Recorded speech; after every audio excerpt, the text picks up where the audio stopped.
सीमान पार। लाज शरम सब छोड़ी दिहली, जिंदगी अपन मोड़ लिहली। पवन सिंह संग वीडियो बनवली, होलिया में फालन कहली। धीरे धीरे नाम कमैली, भोजपुरी के सर्च में अइली।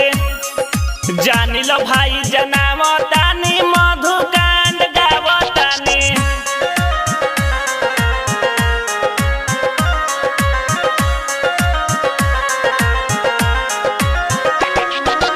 इनके से सब वीडियो बनावे, शूटिंग में अपन सबे बोलावे। नाचे गावे कमर हिलावे, लइका पापा कहताते वीडियो में इनके सीन बाटे।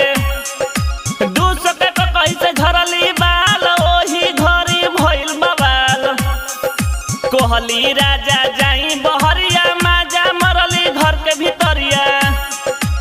अंकुश राजा के धके पांजा, भर पेट लिहली घर में माजा। समझ लोग समझावतानी, मधुकांड गावतानी।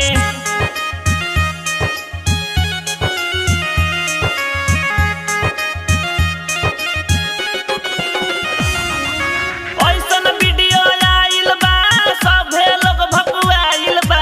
व्हाट्सएप पर छिटाइल बा। केहू दूध के धोवल नइखे, के कर खेत बोवल नइखे। प्यार में सभे अंधा बाटे, सबके मनवा गंदा बाटे। ऐसन बात कहल जाला, जानी के भी चुप रहल जाला। गंदा वीडियो हिट न